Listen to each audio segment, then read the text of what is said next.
శ్రీ సచ్చిదానంద సద్గురు సాయినాథ్ మహారాజ్ కి జై. శ్రీ సచ్చిదానంద సద్గురు అలివేలు మంగమ్మ సహిత భరద్వాజ మహారాజ్ కి జై.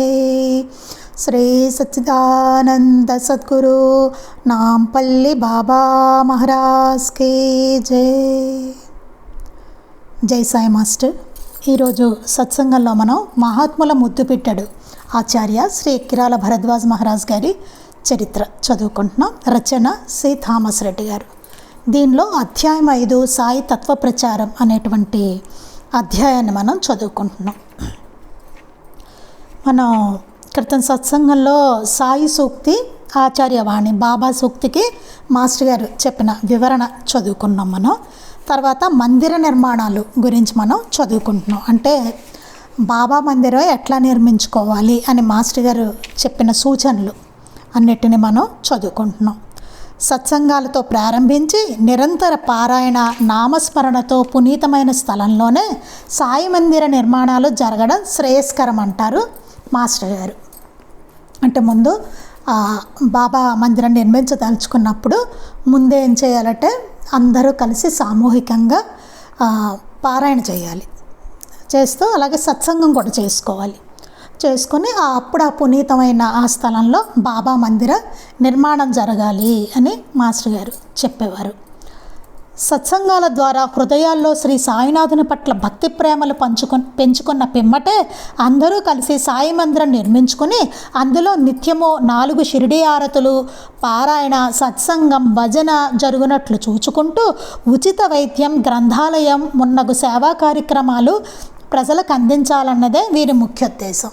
మాస్టర్ గారు చెప్పింది ఏంటంటే ఇట్లా బాబా మందిరాన్ని నిర్మించుకొని అందరూ ఎప్పుడు నిర్మించుకోవాలట, అందరి హృదయాల్లోనూ బాబా పట్ల భక్తి ప్రేమలు పెంచుకున్న తర్వాత అప్పుడు అంటే అది ఎలా వస్తుందంటే మనం పారాయణ, సత్సంగం ఇవన్నీ చేసుకుంటుంటే వస్తుంది. అప్పుడు బాబా మందిరం నిర్మించుకొని అక్కడ ఏం చేయాలంటే నిర్మించుకున్న తర్వాత 4 షిరిడి ఆరతులు జరిగేలాగా, పారాయణ జరిగేలాగా, సత్సంగం భజన జరిగేలాగా, అది కాకుండా ఉచిత వైద్యము, గ్రంథాలయము మున్నగు సేవా కార్యక్రమాలు కూడా అందరి ప్రజలకే అందించాలి.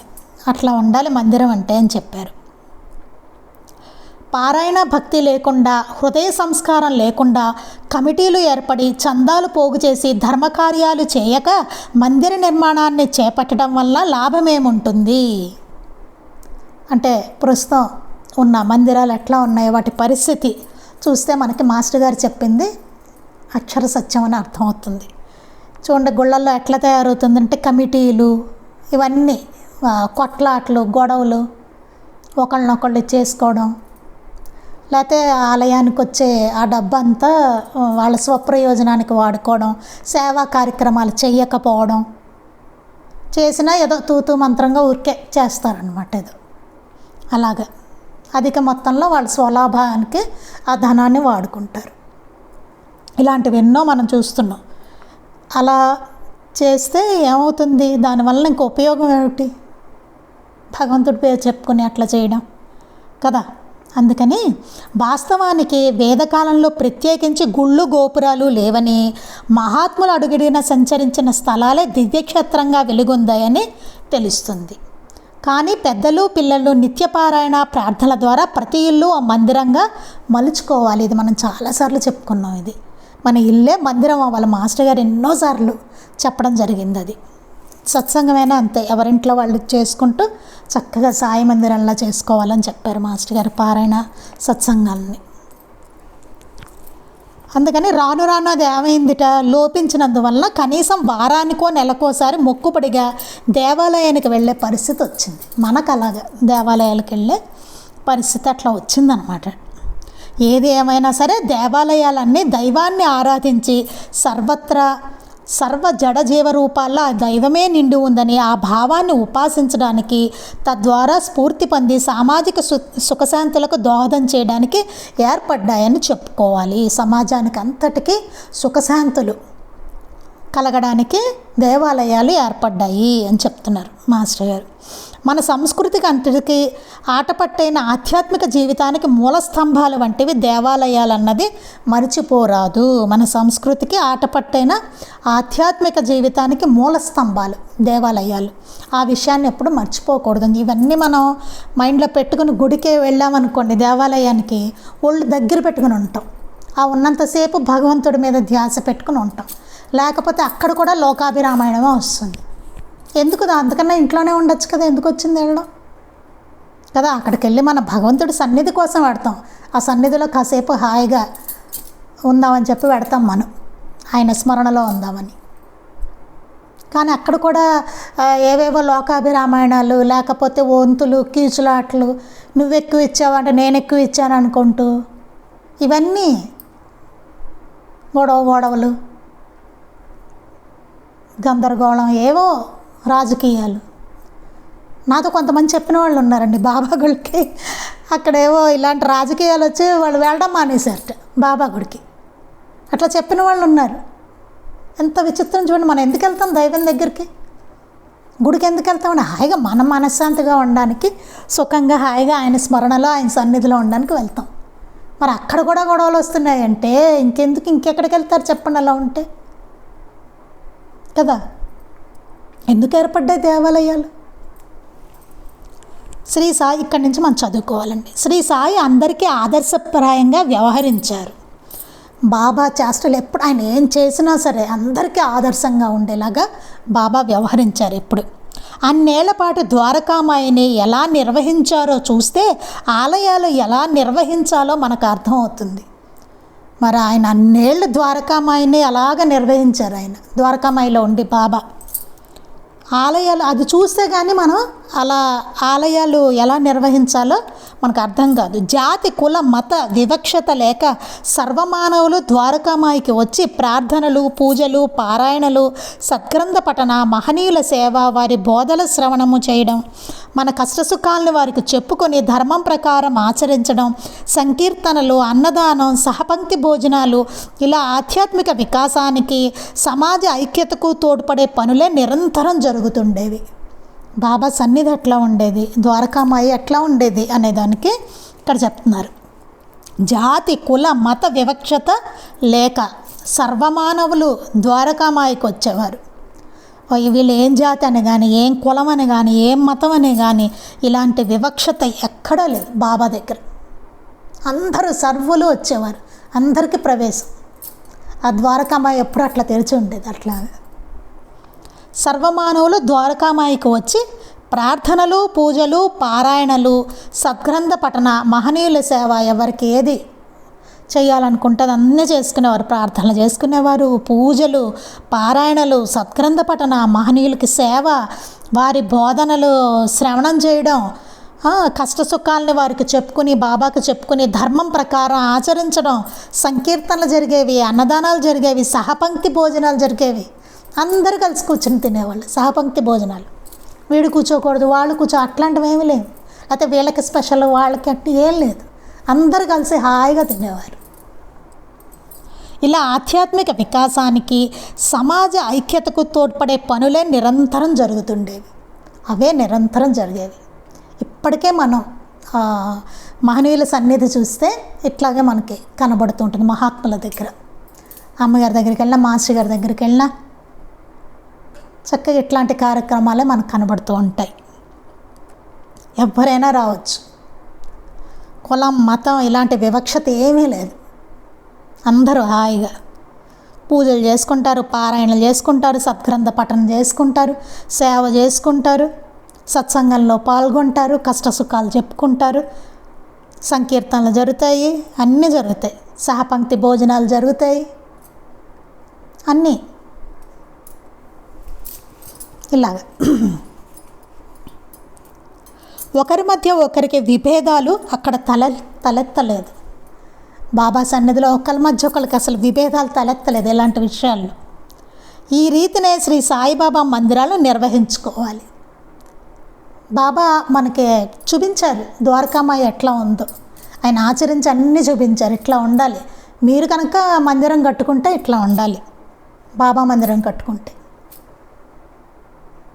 అని చెప్పి ఆయన చూపించారు.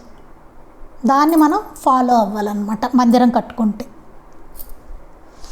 అది శ్రీ మాస్టర్ గారు విద్యానగర్, కలిచేడు, ఒంగోలు, ముత్యాలంపాడు మొన్నగ చోట్ల సాయి మందిరాలని నిర్మింపజేశారు. మాస్టర్ గారు విద్యానగర్లోను, కలిచేడులో, ఒంగోలు, ముత్యాలంపాడు మొదలైన చోట్ల బాబా మందిరాలను నిర్మింపజేశారు. వీరు శ్రీ సాయి మందిరాల్లో శ్రీ సాయితో పాటు శ్రీ దత్తాత్రేయుల వారిని ప్రతిష్ఠించారు. బాబా మందిరాల్లో బాబాతో పాటుగా దత్తాత్రేయుల వారిని కూడా మాస్టర్ గారు ప్రతిష్ఠించారట. ఒంగోలుకు షిరిడీ నుండి 1989 జనవరిలో అద్భుత రీతిన ధుని తీసుకొచ్చి ధుని స్థాపన చేశారు. ఒంగోలుకి షిరిడీ నుంచి ధుని తీసుకొచ్చారు. 1989లో తీసుకొచ్చి ఆ ధుని స్థాపన చేశారనమాట. ఒంగోలు బాబా మందిరంలో మాస్టర్ గారు షిరిడీ నుంచి తెచ్చారు ధుని. ఎంత పవిత్రమైంది చూడండి. అచ్చటి నుండి రాష్ట్రంలో పలు సాయి మందిరాలు ధుని తీసుకెళ్ళి స్థాపించుకొనుటకు వీలు కలిగించారు. అక్కడి నుంచి అంటే ఒంగోలులో షిరిడీ నుంచి తెచ్చిన ధుని నుంచి, ఆ ధుని నుంచి ఒంగోలు బాబా మందిరం ధుని నుంచి రాష్ట్రంలో అన్ని చోట్లకి బాబా మందిరాలకు ధుని తీసుకెళ్ళి స్థాపించుకున్నట్టుకు అలాగా మాస్టర్ గారు వీలు కలిగించారనమాట. ఇక్కడ నుంచి అందరూ పట్టుకెళ్ళేవారు. ఆ షిరిడీదే కదా ధుని తెచ్చి ఇక్కడ వెలిగించారు మాస్టర్ గారు. ఆ ధునిని అందరూ పట్టుకెళ్ళి వాళ్ళ బాబా మందిరాల్లో వాళ్ళ ఊళ్ళల్లో బాబా మందిరాల్లో ధుని స్థాపించుకునేవారు. అలాగా గ్రంథ రచన. సాధించేంత వరకు సంఘానికి తెలపకు, సాధించిన మరుక్షణం సంఘాన్ని మరువకు. చూడండి, సాధించేంత వరకు సంఘానికి తెలపకు. ఏదైనా సాధించే వరకు సంఘానికి తెలపకూడదు. తెలియకుండా సాధన అనేది అసలు జరుగుతున్నట్టే ఎవరికి తెలియకూడదు. అట్లా అన్నమాట. అలా ఏదైనా సాధించే వరకు సంఘానికి తెలపకూడదు. సాధించిన మరుక్షణం సంఘాన్ని మరవకూడదు. అది ఇంకా సాధించిన తర్వాత ఇంకా సంఘాన్ని మరవకూడదు. చేయవలసిందంతా చేయవలసిందే సంఘానికి, ఏం చేయాలో అంత సమాజానికి. అలాగా అన్నట్లు శ్రీ భరద్వాజ గారు తాము కనుగొన్న సత్యాన్ని తమ వరకే గీసుకొనక మానవాళి శ్రేయస్సుకే పెన్ ఈజ్ ఎ మైటీ ఇన్వెస్ట్మెంట్గా భావించి సాగించిన వచన రచన సాహిత్య యజ్ఞంలో జనించిన కల్పవృక్షాల్లాంటి అష్టాదశ పురాణాల్లాంటి మహాత్ముల చరిత్రలు ఆధ్యాత్మిక సత్యాన్వేషణ సాధనా గ్రంథాలు ఇవే. మాస్టర్ గారి గ్రంథాలన్నీ అట్లా వచ్చినవే. ఆయన కనుగొన్న సత్యాన్ని ఇది నా వరకే అని గిరికీసుకోలేదు, అందరికీ పంచాలనుకున్నారు. మానవాళి శ్రేయస్సు కోసం అనుకుని ఈ రచనలను అన్నిటినీ సాగించారు మాస్టర్ గారు. రచనా సాహిత్యం యజ్ఞంలో జనించిన కల్పవృక్షాల లాంటి అష్టాదశ పురాణాల లాంటి మహాత్ముల చరిత్రలు, అష్టాదశ పురాణాల లాంటివి మహాత్ముల చరిత్రలు ఆధ్యాత్మిక సత్యాన్వేషణ సాధనా గ్రంథాలు ఇవి చెప్తున్నారు. ఈ గ్రంథాలు మాస్టర్ గారివి.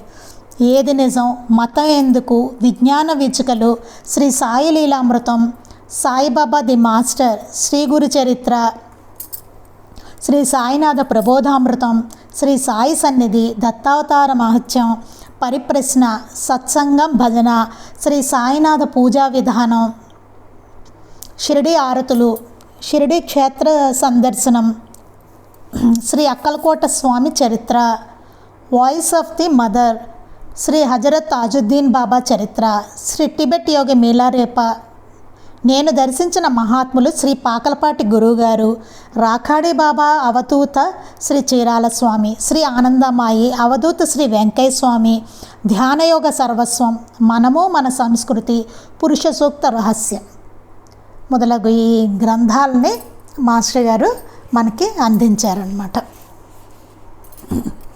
భరద్వాజ్ గారు తన మేనిలోని ప్రతి రక్తపు బొట్టును, ప్రతి ఆలోచనను సాయితత్వ ప్రచారానికే వెచ్చించి నిష్ఠా సబూరీలతో రచించిన గ్రంథాలు ఇవి. ఎంత అద్భుతమైన గ్రంథాలు చూడండి ఇవి.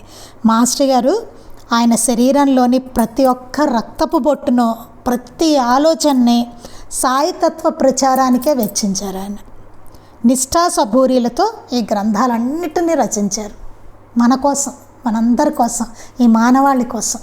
ఆయన వేదవ్యాసు గారి ధర్మపత్ని మాటల్లో భరద్వాజ ఎప్పుడు ఇంటికి వచ్చినా చంకలో జోలిలాగా ఒక సంచి తగిలించుకొని అందులో ఒక టవలు, ఒక లుంగి, దుప్పటి, స్వెట్టర్, నోట్బుక్, పెన్ను పెట్టుకొని వచ్చేవాడు. సాయి గురించి ఒక్క వాక్యం దొరుకుతుందంటే చాలు అక్కడికి వెళ్తాడు.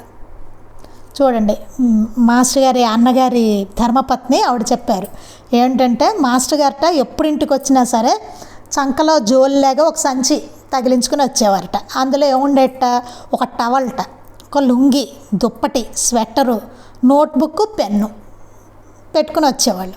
వచ్చి బాబా గురించి ఒక్క వాక్యం దొరుకుతుందంటే చాలు ఎక్కడ ఇన్ఫర్మేషన్ ఉంటే అక్కడికి వెళ్ళిపోయేవారు మాస్టర్ గారు. మహారాష్ట్ర అంతా తిరిగారు. బాబా గురించి ఎవరు చెప్పినా సరే, ఎవరు మేము బాబాని దర్శించామని చెప్పి ఆయన గురించి ఏ ఇన్ఫర్మేషను ఏం చెప్పినా సరే టకటక వాళ్ళు ఎక్కడున్నా వెతుక్కుని వెళ్ళిపోయి రాసేసుకునేవాళ్ళు. సేకరించడమే బాబా గురించి. ఒకసారి భరద్వాజ షిరిడీలో ఉన్నప్పుడు నేను వెళ్ళగా చిన్న మట్టి ఇంట్లో తోడికోడల మంగమ్మ, బిడ్డ వేదవతి ఉన్నారు.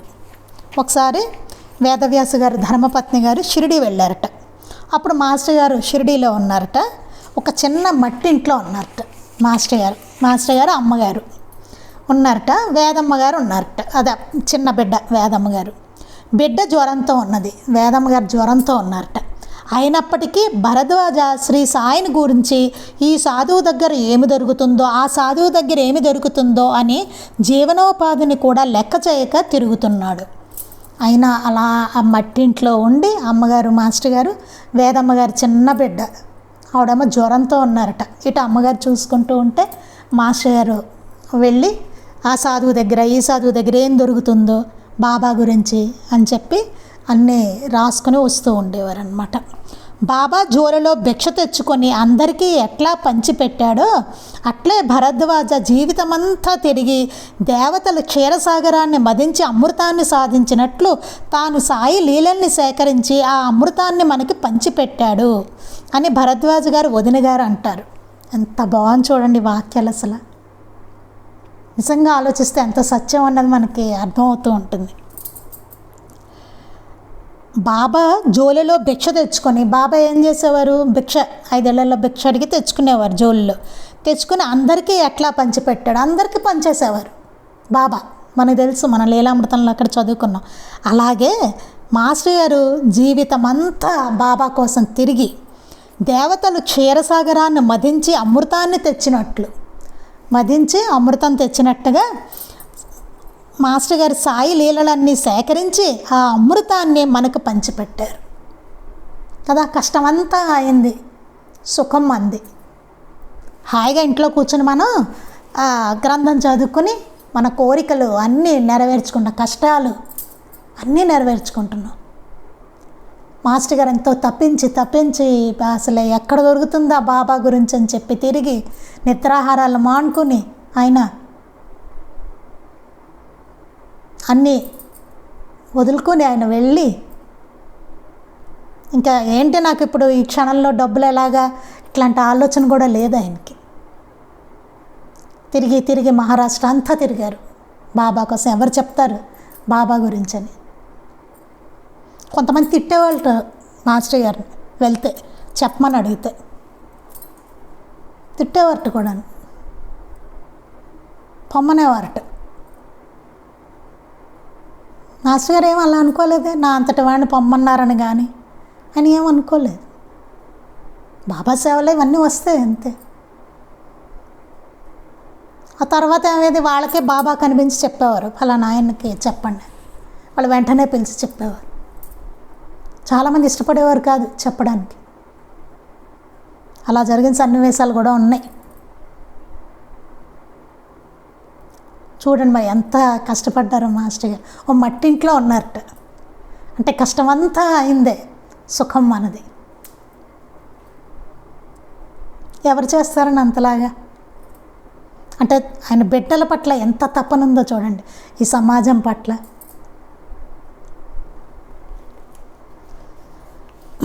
వీరి రచనలన్నీ షిరిడీ సాయి తత్వాన్ని మనకి తెలిపి ఆధ్యాత్మిక, ధార్మిక, నైతిక స్థాయిని పెంపొందించేవే. మాస్టర్ గారి రచనలన్నీ బాబా తత్వాన్ని మనకు తెలిపి ఆధ్యాత్మిక, ధార్మిక, నైతిక స్థాయిని పెంపొందించేవి. ధర్మాన్ని, మనకి నైతిక విలువల్ని, ఆధ్యాత్మికతని, వీటినన్నిటినీ పెంపొందిస్తాయి మాస్టర్ గారి రచనలు.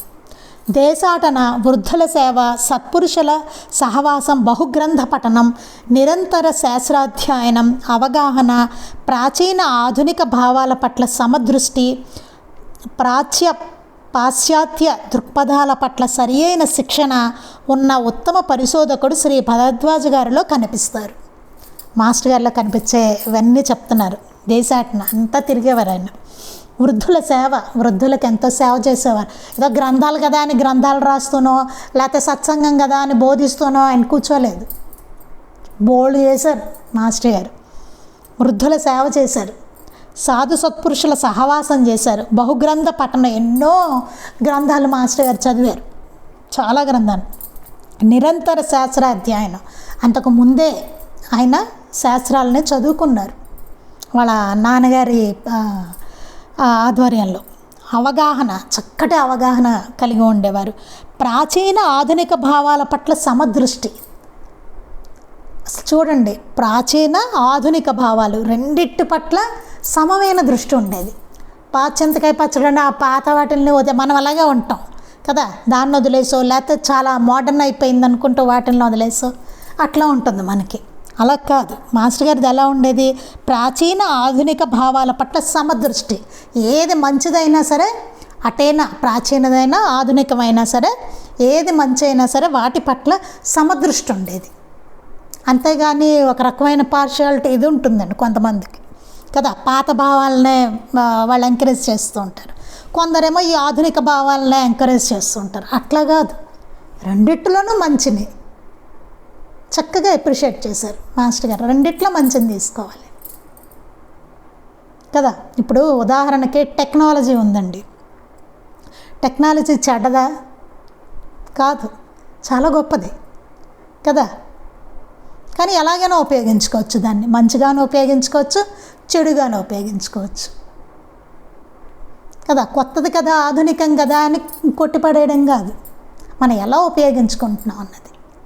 అలా ఉపయోగించుకుంటే అది తప్పు, చెడుగా ఉపయోగించుకుంటే. మంచిగా ఉపయోగించుకుంటే సూపర్ కదా. ఎంత బాగుంటుంది సమాజం, ఎంత బాగుంటుంది, ఎంతో ఉపయోగకరంగా ఉంటుంది అందరికీ. అంతే, ఒక కత్తితో వ్యవహరించినట్టే. కూరగాయలు కోసుకోవచ్చు మనం కదా, ఒక డాక్టర్ చేతికిస్తే వాడు ఆపరేషన్లు చేస్తాడు, అలా ఉపయోగపడుతుంది. కూరగాయలు కట్ చేసుకోవడానికి ఉపయోగపడుతుంది, లేదా చెడుకు కూడా ఉపయోగపడుతుంది కదా. ఒక హంతకుడు కూడా ఉన్నాడు అనుకోండి, వాడి చేతికిస్తే అది అలా ఉపయోగపడుతుంది. అంటే ఒకటే, ఎలాగైనా ఉపయోగించుకోవచ్చు. అలాగా ఏంటంటే మాస్టర్ గారు ప్రాచీనమైన, ఆధునికమైన వాటిలో ఉంటే మంచి పట్ల ఆయన సమదృష్టి కలిగి ఉండేవారట. అలాగే చెడు ఏదున్నా సరే అసలు నిష్పక్షపాతంగా ఖండించేవారు. అది ప్రాచీనం కానివ్వండి, ఆధునికం కానివ్వండి, అలా ఉండేది. అంటే ఎంత నిజాయితీ చూడండి, నిష్కర్షగా ఉండేదన్నమాట. పాశ్చాత్య దృక్పథాల పట్ల సరి అయిన శిక్షణ ఉన్న ఉత్తమ పరిశోధకుడు. వేరే దేశాల వాటి పట్ల కూడా, పాశ్చాత్య దృక్పథాల పట్ల కూడా సరైన శిక్షణ ఉంది మాస్టర్ గారికి. దేన్ని కొట్టిపడేయడం కాదు, ఎట్లా దేన్ని అర్థం చేసుకొని ఎట్లా చేయాలో కూడా తెలుసు మాస్టర్ గారికి. ఏదేదో కూడా తెలుసు ఆయనకి. వాటి పట్ల కూడా మాస్టర్ గారికి సరైన శిక్షణ ఉన్న ఉత్తమ పరిశోధకుడు ఆయన. శ్రీ భరద్వాజ గారిలో కనిపిస్తారు. అంటే చూడండి అసలు ఆయన క్యారెక్టర్ ఎట్లా ఉందో చూడండి. వీటన్నిటికీ తోడు భరద్వాజ గారు గొప్ప అనుభవశాలి. వీటన్నిటికీ తోడు మంచి అనుభవశాలి మాస్టర్ గారు. అన్వేషణ తత్పరుడు, చాలా అన్వేషణ, ఎంతో అన్వేషణ చేశారు. మాస్టర్ గారికి ఇష్టం కూడా అన్వేషకులు అంటే. స్వతంత్రమైన మనోనేత్రంతో తన చుట్టూ ఉన్న సమాజాన్ని ప్రభావితం చేయాలన్న తపన ఉన్నవారు. మన స్వతంత్రంగానే మన మనసుతో దాన్ని ఆలోచించుకుని మన చుట్టూ ఉన్న సమాజాన్ని మనం ప్రభావితం చేయాలి అనేటువంటి తపన ఆయనకుంది. అంటే మంచిని ఎంతలాగా ప్రభావం చేయాలి అనేదాన్ని మాస్టర్ గారిలో ఆ తపన ఉన్నవారు మాస్టర్ గారు. అది అంటే చూడండి, ఏదైనా ప్రభావితం చేయొచ్చు అందరినీ, సమాజాన్ని, అందరినీ, మన మనుషుల్ని, మన చుట్టూ ఉన్న వాళ్ళని కదా. మంచిగాను చేయొచ్చు, చెడుగా కూడా చేయొచ్చు, 2 రకాలను చేయొచ్చు. చాయిస్ మందే, 2 ఉన్నాయి. చాయిస్ మందే. ఎలా ప్రభావితం చేస్తాం జనాల్ని అనేది మందే కదా. చక్కగా నలుగురిని పిలిచి ఇవాళ మనం పారాయణ చేసుకుందాం అని కూర్చుని నలుగురు కూర్చుని చక్కగా పారాయణ చేసుకోవచ్చు. నలుగురు కూర్చుని హాయిగా సత్సంగం చేసుకోవచ్చు, భజన చేసుకోవచ్చు. మనందరం కలిసి వెళ్ళి మహాత్ముల దగ్గర, అమ్మగారి దగ్గర సేవ చేసుకుందాం అని వెళ్ళచ్చు. లేకపోతే ఒక దేవాలయానికి వెళ్ళి చక్కగా ఓ బాబా మందిరానికి వెళ్ళి ఇక్కడంతా మనం శుభ్రం చేసి చక్కగా చేద్దామని అనుకోవచ్చు, సేవగా, బాబా సేవగా కదా. అలా ఏవైనా చేయొచ్చు, ఎన్నెన్నో తలుచుకుంటే ఎలాగైనా ప్రభావితం చేయొచ్చు. చెడుగా కూడా చేయొచ్చు. దీన్నే ఇలాగే కూర్చుని నలుగురు పిచ్చాపాటి కబుర్లు చెప్పుకోవచ్చు, లోకాభిరామాయణం చెప్పుకోవచ్చు. ఇంతమంది కలిసి సినిమాలకు వెళ్ళచ్చు, షాపింగ్లకు వెళ్ళచ్చు, ఇంకా వేరే ఉంటాయి వాటికి వెళ్ళచ్చు, ఎన్నైనా చేయొచ్చు కదా. మనం బయట చూస్తూనే ఉంటాం. ఎలాగైనా చేసుకోవచ్చు నలుగురు కలిసి. కానీ ఎలా చేసుకుంటున్నాం, ఎలా ప్రభావితం చేస్తున్నాం, ఎలా ఉపయోగించుకుంటున్నాం దేన్నైనా, మంచిగా చెడా, మందే చాయిస్. 2 కనబడుతూ ఉంటాయి. మంచి దారి కనబడుతూ ఉంటుంది, చెడు దారి కూడా కనబడుతూ ఉంటుంది. మనకి మంచి వాళ్ళు కనబడతారు, చెడ్డవాళ్ళు కనబడతారు. చెడ్డవాళ్ళంటే అటు వెళ్ళేవాళ్ళని. పూర్తి చెడ్డ ఎవరిలోనూ కాదు, పూర్తి మంచి ఎవరిలోనూ ఉండదు. అది అని కాదు, నేనేమి టైటిల్ ఇవ్వట్లేదు అక్కడ. ఆ దారిలో ఎవరు ఏది ఎంచుకున్నారు అనేది. ఎటైనా వెళ్ళచ్చు మనం. సాంగత్యం, ఏ సాంగత్యమైనా కోరుకోవచ్చు. చాయిస్ మనకుంది. మంచి వాళ్ళతో సాంగత్యం కావాలా, లేకపోతే అట్లాంటి సాంగత్యం కావాలా. జనరల్గా మన మనస్సు ఎట్లా ఉంటే అట్లా పెడుతూ ఉంటాం మనం. చక్కటి ఆలోచన విధానం, ఆలోచించుకునేది, మనం ఇటు ఉందాము అనుకున్నప్పుడు ఇట్లాంటి సాంగత్యం వైపుకే వెళ్తూ మనసు లాగుతుంది, ఇటే చూసుకుంటూ ఉంటాం మనం. లేదా మనకు అవిష్టం అనుకోండి, అట్లాంటి సాంగత్యం దొరుకుతూ ఉంటుంది మనకి. మనం కూడా వాళ్ళతో అట్లాగే బిహేవ్ చేస్తూ ఉండాలి. లేకపోతే ఇమ్మడరు కదా, దాంట్లో ఇమ్మడలేరు కదా. ఒకే లైక్ మైండెడ్ పీపుల్ అంటారు చూసారా, అలా ఒకే ఇది ఉండాలన్నమాట. ఉంటేనే కుదురుతుంది, మంచి అయినా చెడైనా కూడాను అలా. అందుకని స్వతంత్రమైన మనోనేతనంతో తన చుట్టూ ఉన్న సమాజాన్ని ప్రభావితం చేయాలన్న తపన ఉన్నవారు. తనకు తెలిసిన దాన్నే కాకుండా భిన్న పండితులు చెప్పిన భావాలను తనలో అన్వయించుకుని తనదైన పద్ధతిలో వ్యాఖ్యానించారు. ఎంతోమంది పండితులు, భిన్న పండితులు చెప్పిన వాటిని కూడా ఆయన తీసుకొని, ఆయనకి తెలిసిందే కాకుండా అవి కూడా తీసుకుని వాళ్ళ చెప్పిన భావాలకి మాస్టర్ గారు అన్వయించుకొని ఆయన శైలిలో, ఆయన స్టైల్లో, పద్ధతిలో వ్యాఖ్యానించి చెప్పారనమాట. వీరు గొప్ప అనువాదకులు, మంచి ట్రాన్స్లేషన్ స్కిల్స్ కూడా ఉన్నాయి మాస్టర్ గారికి. అటు ఆంగ్ల సంస్కృతాల నుండి తెలుగుకు, తెలుగు నుండి ఆంగ్లంలోకి అతి సులభంగా అనువదించేవారు. ఇటు ఇంగ్లీష్ నుంచి సాంస్క్రిట్ నుండి తెలుగుకి చాలా సులువుగా అనువదించేవారు. అలాగే తెలుగు నుంచి ఇంగ్లీష్లోకి కూడాను చాలా సులభంగా ఆయన అనువదించేవారు అనమాట, ట్రాన్స్లేట్ చేసేవారు మాస్టర్ గారు. మాస్టర్ గారు ఎంఏ ఇంగ్లీష్ కదా ఆయన, అది ఇంగ్లీష్ కూడా మంచి పట్టుంది. అలాగే వాళ్ళ నాన్నగారు దానివల్ల సంస్కృతం కూడా మాస్టర్ గారికి చాలా బాగొచ్చు. అందుకని తెలుగులోకి అనువదించడం కానీ ఇటు నుంచి అటు నుంచి ఇటు ఎలా అనువాదమైనా చేసేవారు అన్నమాట. ఉత్తర దక్షిణ దేశాల్లో నలుమూలలా తిరిగి భారతీయ సంస్కృతిని, వైవిధ్యాన్ని అన్ని కోణాల నుంచి పరిశీలించిన వారు ఆయన. ఇటు దేశంలో ఉత్తర దక్షిణ దేశాల్లో నలుమూలలు ఆయన తిరిగి మన సంస్కృతిని, వైవిధ్యాన్ని, దాంట్లో ఉన్న వైవిధ్యాన్ని అన్ని కోణాల నుంచి పరిశీలించారట మాస్టర్ గారు. ఇంత పాండిత్యం ఉన్న అతి సరళంగా, పండిత పామర జనరంజకంగా రచించగలగడం వీరి ప్రత్యేకత. ఇది చూడండి, ఎంతో పాండిత్యం ఉంది మాస్టర్ గారికి. ఇవన్నీ చూస్తే మనకు అర్థమవుతుంది కదా. ఆయనకి తెలుగు వచ్చు, ఇంగ్లీషు వచ్చు, సంస్కృతం వచ్చు. ఆయనకి ఎన్నో శాస్త్రాధ్యయనం చేశారు, ఎన్నో గ్రంథాలు చదివారు మాస్టర్ గారు కదా. అన్ని మతాల గ్రంథాలు చదివారు, అన్నీ బోళ్ళంతా. అలాంటి ఆయన ఇంత పాండిత్యం ఉన్న అతి సరళంగా పండిత పామర జనరంజకంగా రచించగలగడం వీరి ప్రత్యేకత. ఇటు పండితులకి చక్కగా అర్థమయ్యేలాగా, ఇటు పామరులకి మనలాంటి వాళ్ళకు కూడా చక్కగా జనరంజకంగా రచించగలగడం వీరి ప్రత్యేకత. అంత చక్కగా రచించారు కదా. ఏముంది, సంస్కృతం వచ్చని 4 పెద్ద పెద్ద శ్లోకాలు రాసేసి దాని తాత్పర్యం రాసేసి చేసేయచ్చు. ఎంత మామూలుగా మన దృష్టి ఎట్లా ఉంటుందంటే ఎంత అర్థం కాకపోతే ఎంత గొప్ప గ్రంథం అనుకుంటాం, అలా ఉంటుంది. కానీ మాస్టర్ గారిది చక్కగా చాలా సరళంగా ఉంటుంది, చదివితే అందరికీ అర్థమయ్యేలాగా. ఇదేమి నేను ఇప్పుడు ఎక్స్ప్లెయిన్ చేయక్కర్లేదు, క్లియర్గా రాసింది ఇందులో. మీరు చదువుకుంటే మీకు అర్థమైపోతుంది. కాకపోతే మన సత్సంగం కాబట్టి ఇలా గ్రంథం చదువుకోవడం, ఏదో మధ్య మధ్యలో నాకేదో తెలిసినవి గుర్తొచ్చినవి ఏవో చెప్తూ ఉంటాను, అంతే, అంతవరకే. మీ అందరికీ అర్థమయ్యే గ్రంథమే కదా ప్రతివి. అన్నీ మనం చదువుకున్న గ్రంథాలన్నీ మీరు చదువుకుంటే మీకు అర్థమవుతాయి. అవన్నీ చాలా సరళంగా ఉంటాయి మాస్టర్ గారి గ్రంథాలు. అది అలా ఆయన ప్రత్యేకత, అందరికీ అందాలని. అందుకని కష్టంగా ఆయన రాసేయలేదు, ఆయన పామరులకు కూడా అర్థమయ్యే రీతిలో రాశారు మాస్టర్ గారు.